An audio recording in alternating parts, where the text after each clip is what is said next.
उनसे ये कहा है कि हम सबके मन में इस बात की पीड़ा है कि आपके साथ विश्वासघात हुआ।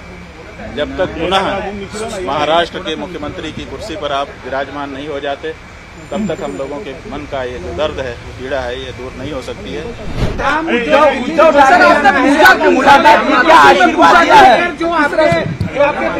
बहुत ऊपर हो रहा है, उसके बारे में जानना चाहेंगे।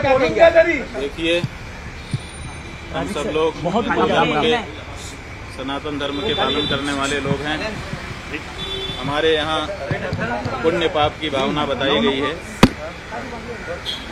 सबसे बड़े पाप गौघात आदि बताए गए हैं, लेकिन उनसे भी बड़ा घात विश्वासघात बताया गया है। आपके जो उद्धव ठाकरे जी हैं, इनके साथ विश्वासघात हुआ है और इसी बात की पीड़ा बहुत सारे लोगों के मन में है। तो आज हम यहाँ पर उनके अनुरोध पर आए, उन्होंने स्वागत किया। हमने उनसे ये कहा है कि हम सबके मन में इस बात की पीड़ा है कि आपके साथ विश्वासघात हुआ। जब तक पुनः महाराष्ट्र के मुख्यमंत्री की कुर्सी पर आप विराजमान नहीं हो जाते, तब तक हम लोगों के मन का ये जो दर्द है, जो पीड़ा है, ये दूर नहीं हो सकती है।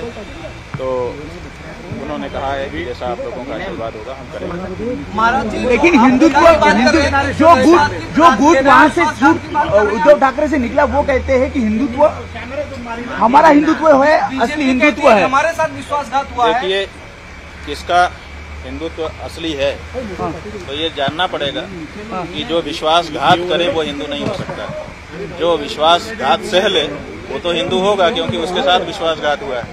तो जिन लोगों ने विश्वासघात किया वो कैसे हिंदू हो सकते हैं? नहीं, बीजेपी का कहना है कि पहले उद्धव ठाकरे ने बाकी लोगों के साथ मिलकर उनके साथ विश्वासघात किया और यही वजह है कि बाद में उत्तराधिकारी आपको बोलते हैं हम हैं, उनके विचारों के उत्तराधिकारी है, उद्धव जी बोलते हैं हम हैं विचारों के। भाई, हम कह रहे हैं कि उद्धव ठाकरे जी के साथ विश्वासघात हुआ है। अब इसी में आप समझ लीजिए। बीजेपी ने इसलिए पूरे महाराष्ट्र की जनता इस बात से पीड़ित है। सबके मन में इस बात का दर्द है। चुनाव में इस बात का पता भी चल चुका है।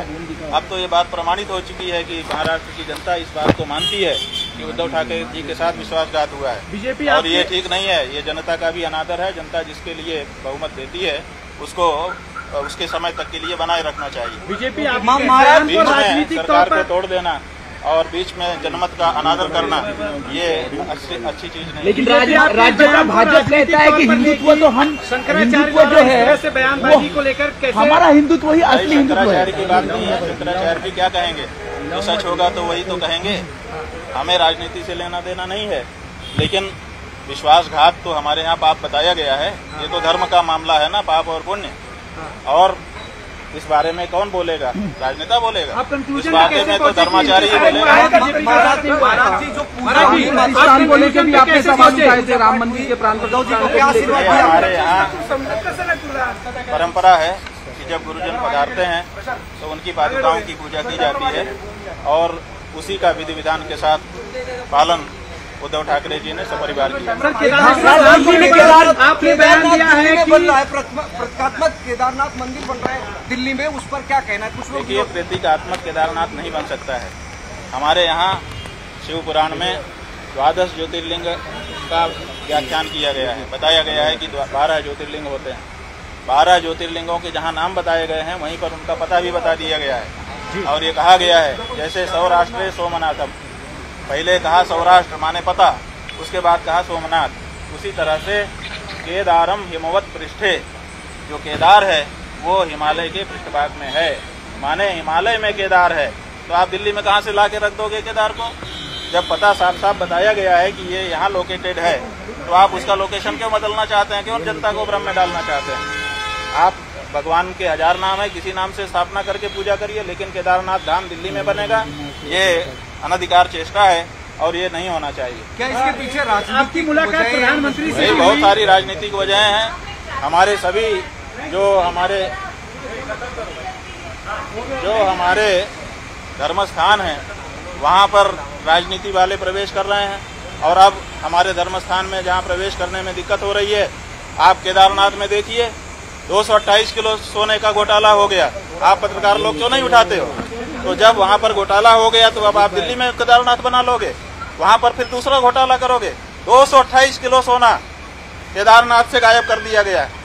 ये कहाँ का नियम है? क्यों नहीं उठाते हो प्रेस वाले इस बात को? आज तक कोई जांच तक नहीं बैठाई गई। 228 किलो सोना का घोटाला केदारनाथ में हो गया। जिन लोगों ने कौन जिम्मेदार है? क्यों इस बारे में जांच नहीं होती है? क्यों भाई इस बारे में निर्णय नहीं होता है? और आप कहेंगे हम दिल्ली में ही केदारनाथ बना लेंगे, ये नहीं हो सकता। नरेंद्र मोदी जी से आपने कल मुलाकात की, उनको आशीर्वाद दिया कल? हाँ, वो हमारे पास आए थे, उन्होंने प्रणाम किया। हमारा नियम है, हम लोग आशीर्वाद देंगे, जो आएगा उसको आशीर्वाद देते हैं। नरेंद्र मोदी जी हमारे दुश्मन थोड़े हैं, कुछ बात हम उनके हितैषी हैं, सदा उनके हित की बात कह रहते हैं। जब उनसे कोई गलती हो जाती है तो हम उसको भी कहते हैं कि तुमसे ये गलती हो रही है। तो आपको लगता है उन्होंने वो हमारे दुश्मन नहीं है? आपको लगता है उन्होंने विश्वासघात किया है?